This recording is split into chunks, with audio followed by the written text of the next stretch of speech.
사람들, 원래 하나였던 우리가 이렇게 여러 개의 모습으로 태어나 살아간다. 아름다운 진화를 위해 시차를 두고 고향을 떠나오던 그날 그곳에서의 우리들의 모습과 마음을 까맣게 잊어버린 채 말이야. 사실 우린 얼마나 자기 영혼의 실체를 기억하고 있을까? 인간을 사랑하여 인간으로 다가와 가져보는 이 시간 동안 원래 하나였던 우리가 서로 다른 모습으로 태어나 너와 나 혹은 우리와 남으로 다시 만나는 이 순간 안에서 고향에 대한 기억을 잃어버려 존재의 의미도 잊어버린 우리들. 회귀의 그날 전에 미리 기억하고 잊지 않음으로써 더 많이 그리워하고 사랑할 수는 없을까?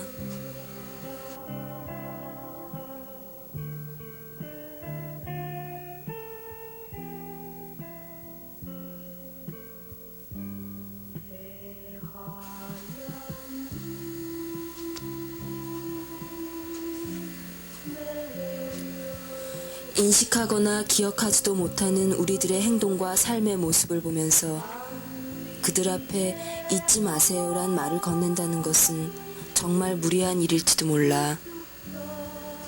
작업을 준비하면서 세상을 보다 가까이서 바라보고 사람들의 삶을 보고 있노라면 처참하리 많지 외로운 이의 독백이라는 생각도 들고, 그래서 이 작업은 처음부터 아무도 공감하지 못하는 실패작이 될 거라는 걸 알아. 하지만 그래서 더더욱 준비하고 실천할 수밖에 없는 말 한마디는 잊지 마세요 하는 그 말 한마디야. 하긴 그들이 비록 들을 수 없는 목소리로 들리지 않게 얘기할 뿐이지만.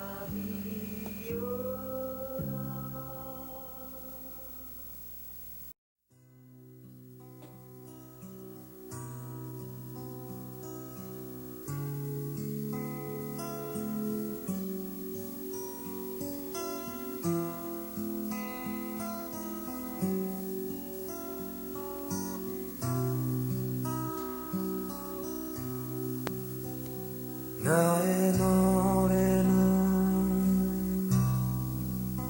저무는 거리 라라라라라. 너의 노래는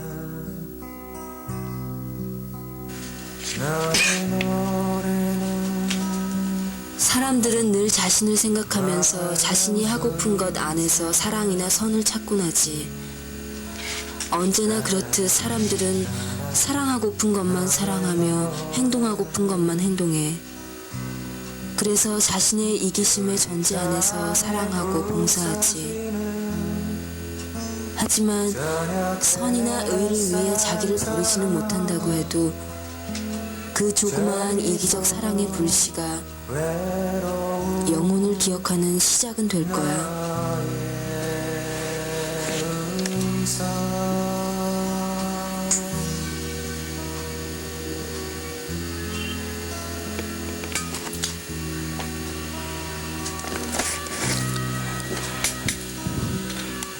형, 나야 창원이. 길을 떠나기 위한 준비를 마치고 새벽 일찍 집을 나왔어. 새벽 차가운 바람이 내 몸을 감싸고 도는 게 온몸이 가뿐했어. 명성황후 중원한지 경복궁을 들렀다가 천천히 길을 걷기 시작했어. 서울 밖으로 벗어나와서 철길을 따라 걷고 있는데 철길 길 건너목에 작은 비석이 하나 있는 거야. 한 어린아이를 구하기 위해 죽어간 남자에 관한 이야기였어. 아버님, 모르는 일을 위해서 죽어간 당신이 자랑스러워요. 행복하세요 라고. 이제 잠시 후면은 우금치에 들러 지리산, 광주, 4.3 제주 이렇게 길을 걸어갈 생각이야. 난 거기에서 아름다운 사람들을 만나보고 싶어. 형이랑 전화통화를 하고 싶었는데 전화가 안 되네 해서 음성 메시지를 남겨요. 형, 잘 지내?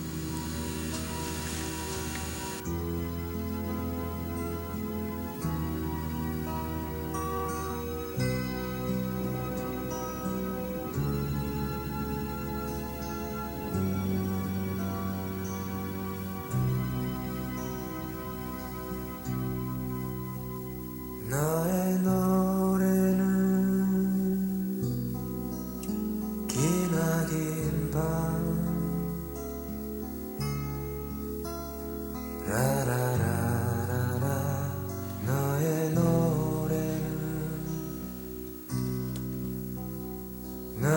노래는 새벽 종소리 우리는 살아가면서 꿈처럼 현실을 꿈처럼 인식하는 존재들이야. 하지만 자신을 구성하고 있는 본질적 원소가 영혼임을 알지 못하고 심신의 조각들을 본질로 착각하며 살고 있는 거야. 그래서 모든 영혼들의 귀한 본질을 기억하지 못하고 3차원적 공간 안에서 보고 듣는 것에 급급해 이기적인 행복만을 추구하지.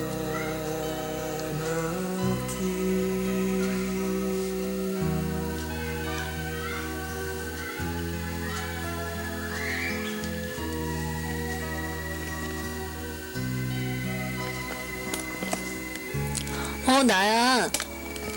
나라고. 그냥 그렇지 뭐. 그냥 솔직히 좀 별로야. 글쎄 떠들썩하긴 한데 여기저기서 하는 것도 많고. 근데 별로 찍고 싶은 건 없네. 아니야, 그래도 일정대로 다 하고 가야지. 가면 또 다르게 뭐 건질만한 게 있을지도 모르니까. 그래서 순애 언니나 좀 찾아보려고 온 김에. 민진 잘 있지? 그래, 알았어. 안녕.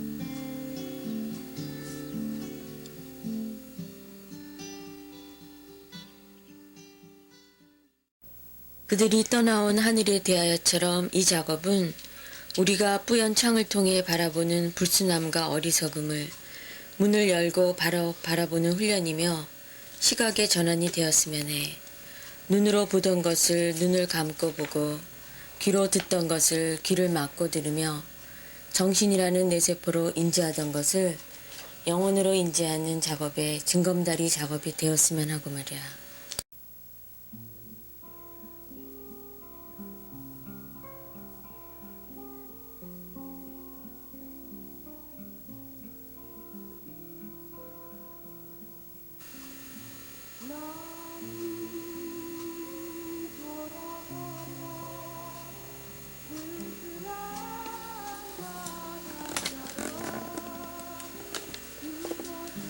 제 차례인가요? 여기 쓰면 돼요? 잠깐만요.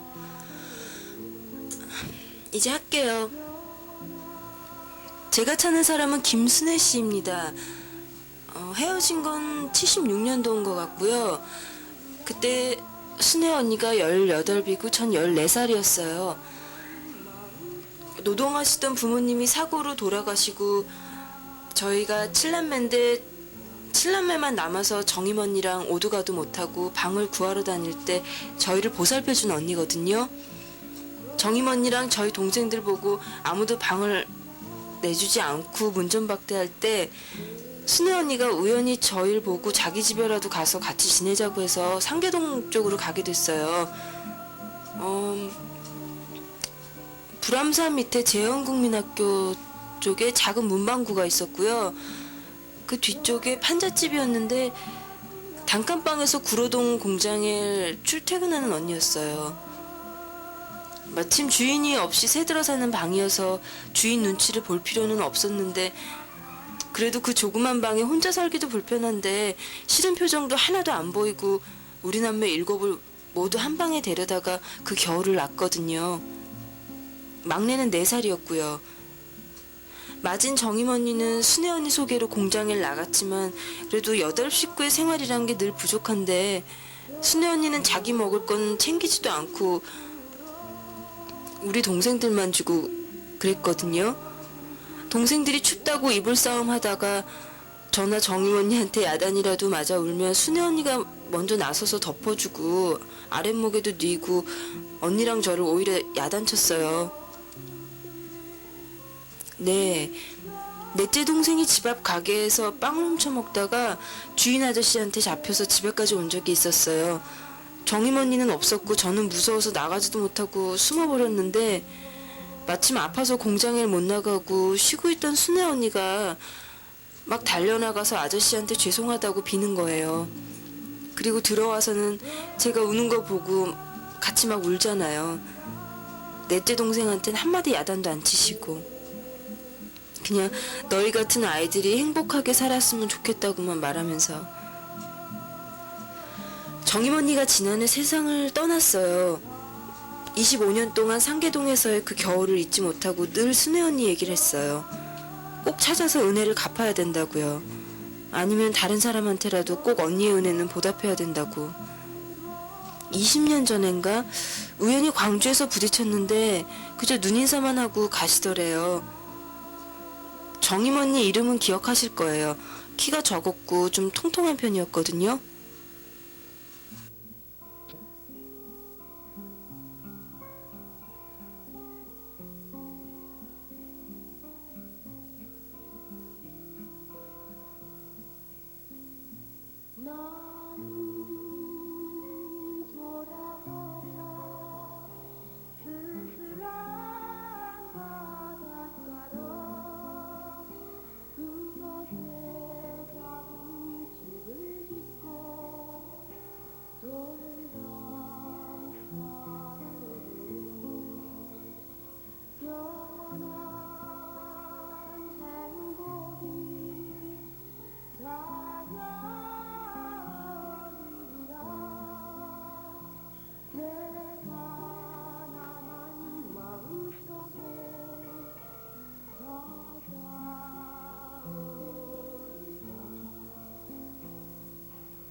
나는 이 작업에서 우주에 공존하며 별을 가꾸고 있던 모든 영혼들이 이 지구에서 서로 자신을 기억하고 회상할 수 있는 영혼의 시선이 교차되길 노력해.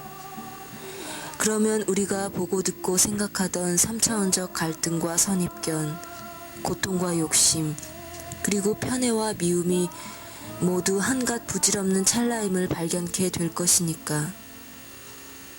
그리고 그것을 기억함으로 인해서 외모나 선입견으로 미워하거나 아니면 동정하거나 사랑하던 단순한 미물로서의 가슴들이 열릴 거고, 우리가 왜 사랑하여야 하며 왜 이 짧은 순간의 여행에서 자신을 버리고 공동체를 위해 존재해야 하는가 하는 의미를 알게 될 거야.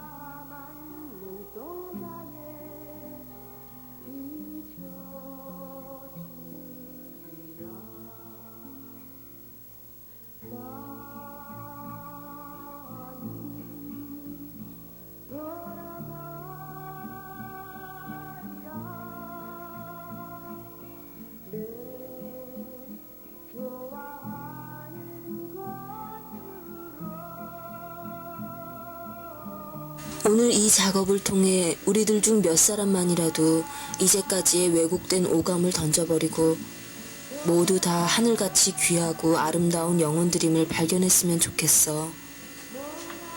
그래서 우리가 알고 있는 현실이 꿈이고 꿈이라 믿어온 영혼의 세계가 바로 그들과 내가 떠나온 하늘, 즉 현실임을 어렴풋이나마 감각하게 되었으면 좋겠어. 보이는 사람만 볼 것이며 들을 수 있는 사람만 들을 수 있을 거야. 편견이 자신을 감싸고 있다면 그 벽으로 인해 영혼을 보지 못하거나 아니면 못 보고도 보았다고 거짓말을 하겠지. 우리는 아마 착각하는 현실처럼 진실을 시시각각으로 공유할 수는 없을 거야.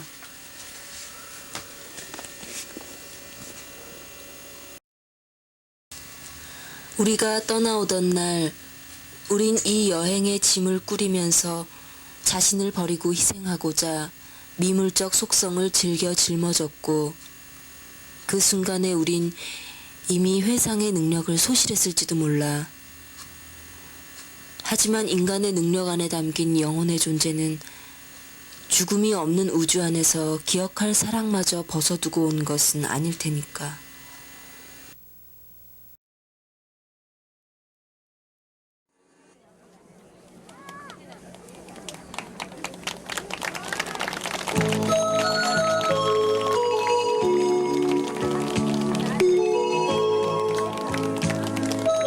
웃고 삽시다. 가봅시다. 감사합니다.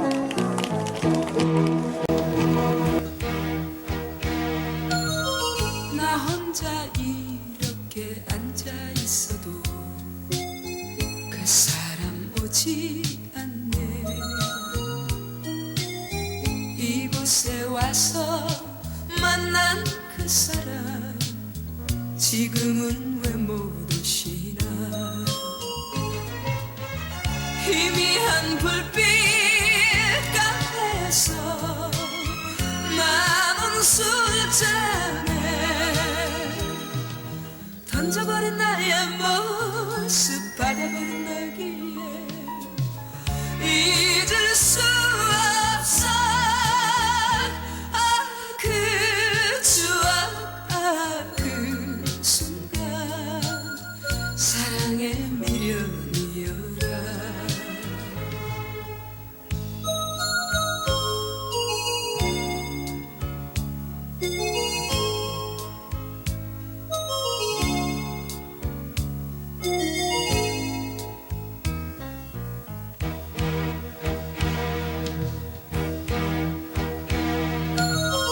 못 잊어 이렇게 찾아 헤매도 그 사람 소식 몰라.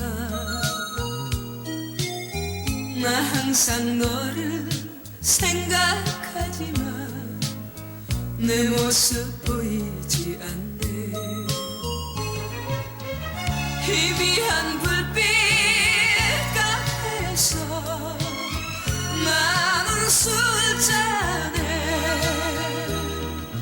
나의 발길 묶어놓고 떠나버린 날지만 지울 수 없어. 오늘도 내일도 사랑은 추억이여라.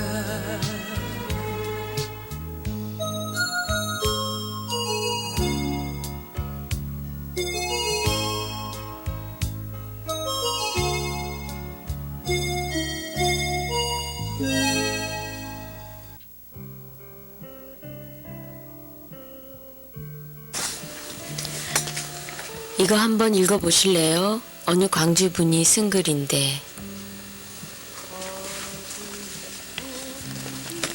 광주에 관심을 가져주시니 고맙네요. 모두들 말로는 관심을 갖는다고 말합니다. 그러나 그게 부담이었든 혹은 잘못됐다는 비판에서든 어쨌든 광주는 외롭습니다. 그 책임이 일차적으로는 광주를 지키는 사람들에게 있겠지요. 그러나 그 책임의 일부는 그런 광주를 비판하는 방관자들에게도 있다는 게 제 생각입니다. 외골수로만 가는 광주를 비판만 하지 그럴 수밖에 없는 환경을 이해하고 진정으로 그 아픔 속에 함께하는 자세로 설득하려는 노력은 없습니다. 문제는 애정이죠. 애정이 있으면 오해가 생기지 않습니다. 저는 이번에도 뼈저리게 느끼는 게 하나 있습니다. 우리가 광주를 포위하고 있는 이 철벽 같은 장벽을 허물어뜨리려고 하면 할수록 이 벽은 마치 늪에 빠진 물체가 허우적거릴수록 더욱 빠져들듯 두터워짐을. 마침내 구경꾼은 늪에 빠진 생명체를 구하기를 포기하면서 나로선 어쩔 수 없었어 이렇게 말합니다. 80년 5월에도 그랬죠 아마. 정말이지 광주에 살고 있는 사람들이 느끼는 고립감이란 무슨 천형을 짊어지고 태어났나 싶을 정도로 깊습니다. 때로는 광주에서도 에이 언제 우리가 남한테 기대고 살았냐? 우리끼리 올바르면 됐지. 이런 식의 반응이 주류를 형성할 때도 있습니다. 저는 그런 입장에 반대합니다. 우리 스스로 정당성을 객관적으로 입증하고 동의를 얻는 데 실패한다면 5월 항쟁 기간에 느꼈던 고립으로부터 오는 공포감에서 여전히 헤어날 수 없기 때문입니다. 16년 전 오늘 광주는 작은 희열을 맛보았습니다. 나중에야 어찌될 망정 우린 계엄군의 퇴각을 환호했습니다. 나는 도청에 들어가서 붙잡혀온 공수부대가 부들부들 떨고 있는 모습을 목격했습니다. 생각 같아선 그냥 그 자리에서 총살이라도 시키고 싶었습니다. 실제로 그땐 우린 그렇게 할 수도 있었습니다. 그러나 그래선 안 된다고 사람들을 설득했습니다. 성난 군중들은 그를 제물로 삼기를 원했지만 만류했고 투쟁의 대의에 대해 생각하기 시작했습니다. 생판 처음 만나 서로 모르는 사람들이었고 그들은 모두 무장한 채였죠. 해방 기간 동안 에피소드는 무수히 많습니다. 그러나 항상 우린 고립감에 괴로워했습니다. 저는 인간에게서 고립이란 게 얼마나 무서운 것인가 공포의 실체를 맛보았습니다. 물론 스스로가 나약한 존재라는 사실도 뼈저리게 깨닫고 책 속에서 만나는 공포가 아닌 우리 앞에 가로놓인 공포감은 대단히 실질적이었습니다. 도시 전체가 파멸될 수도 있고 모든 게 한꺼번에 끝나버릴 수도 있는 16년이 지난 오늘 돌이켜보면 참 역사란 무심한 거구나 싶습니다. 진실은 왜곡되고 심지어는 희화화되고 광주의 진실은 빛이 바래고 이제 누구도 가까이 하기를 꺼리는 그런 흉물로 전락하고 있는 모습을 볼 때 참으로 안타깝습니다.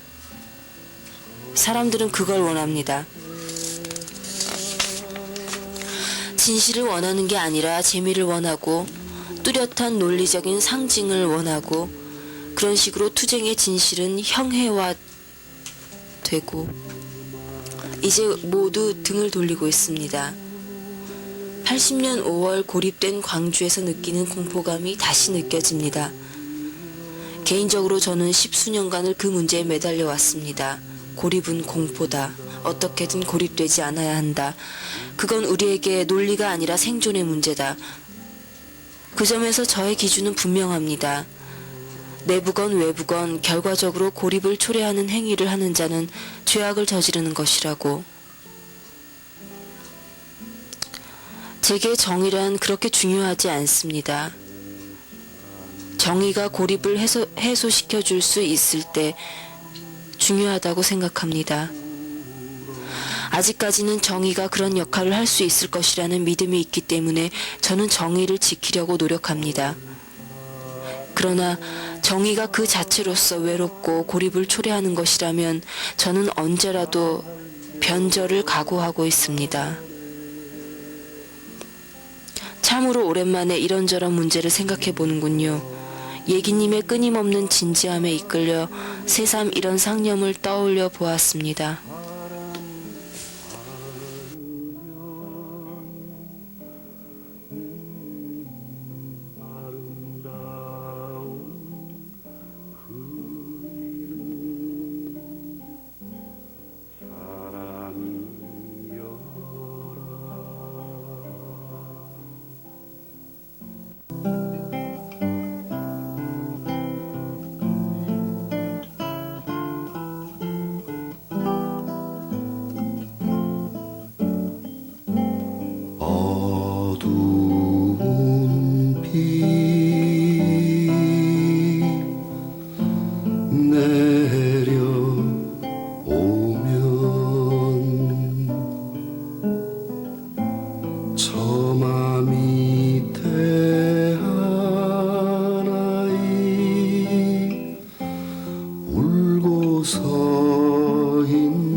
서 있네. 그 고운 마음에 노래 올리면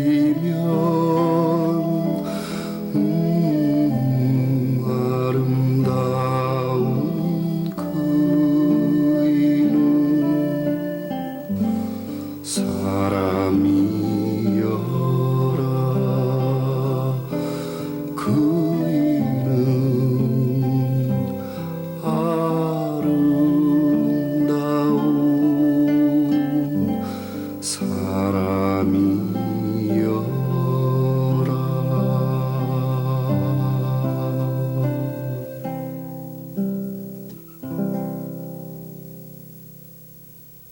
나는 소외가 투쟁적 또래의식을 만들어온 사회적 구조에 익숙한 사람들에게 다소간의 어려움을 느끼곤 해. 하나라는 개념이 확대되어 정말 하나라는 안에 모든 것을 넣지 못하면 그건 둘 혹은 그 이상의 개념과 상통하고 결국은 적개나 경쟁 혹은 소외를 만들거든. 가족 공동체라는 말의 의미를 생각해봤어. 그것은 우리 가족, 너희 가족이란 개념이 아닌 생명체 모두가 하나의 가족 개념을 갖는 걸 말하지. 이런 측면에서 본다면 가족이란 것이 편애나 그로 인한 슬픔을 자제하게 되고 그것이 간혹은 냉정으로 오해받을 수도 있을 것 같아. 마치 어린 왕자가 여우를 길들이면 그 여우와 다른 여우를 구분하게 되어 모든 여우를 사랑할 수 없게 되는 모순 안에서 미처 만나지 않은 모든 여우마저 가족 공동체로 사랑하려 할 때 길들여진 여우가 오히려 사랑의 소외를 느끼는 그런 거지.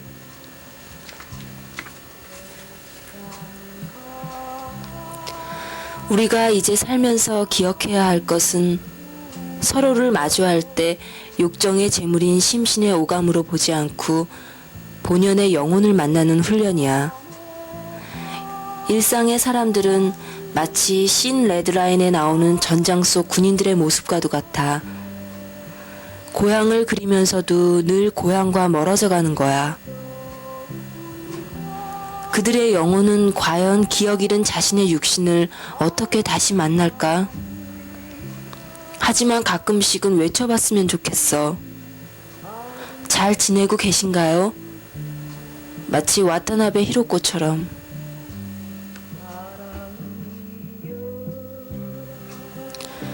원래는 하나였던 우리의 그 큰 영혼의 모습으로 세상을 바라보면서 내게 반문하고 내 마음과는 너무도 다른 또 다른 나를 인간 안에서 바라보는 거야. 어쩌면 같은 영혼이었을지도 모른다는 어렴풋한 기억 속에서 상대를 죽이는 신 레드라인의 우리들의 모습처럼 시간의 공존 속에서 단지 역사라고 오판하는 우리의 망각을 보면서 기억하고 계신가요? 기억하세요? 이렇게 말하는 거야. 그리고 마지막으로 잊지 마세요. 우리가 떠나온 하늘에 대하여 하고 말이야.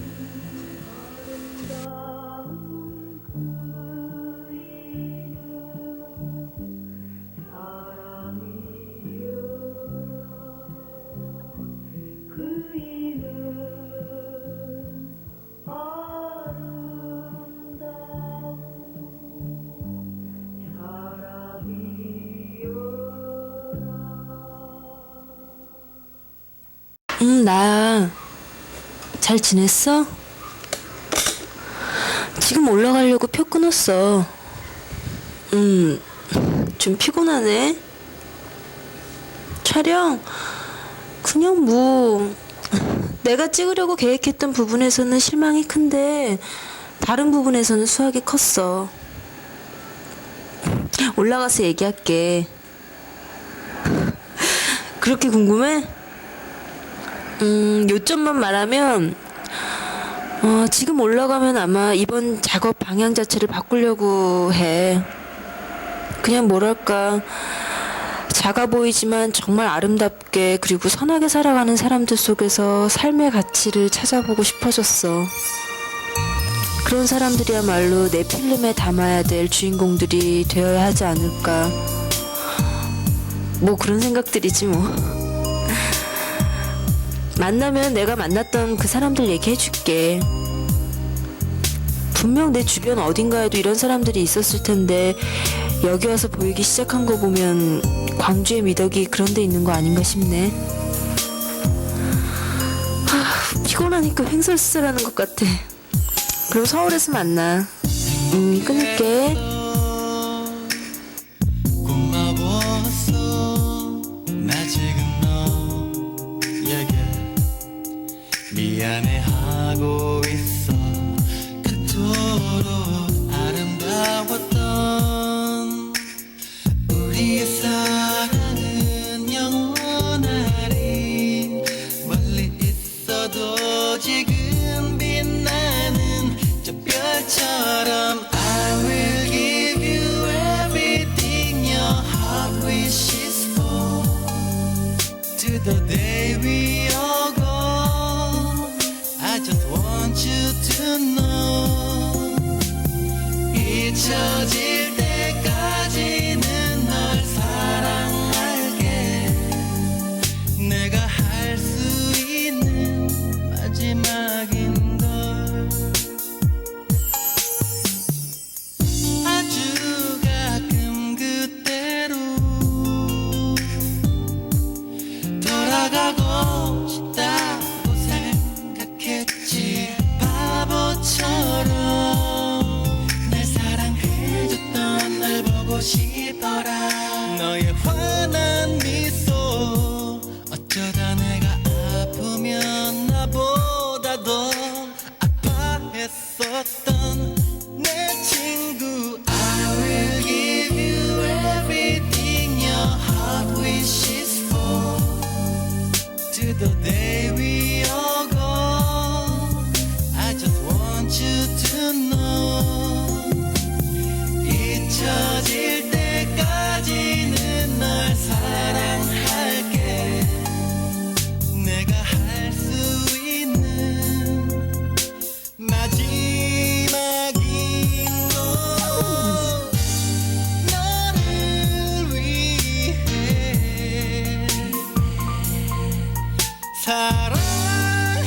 사랑했던 너의 그 두 눈을 영원히.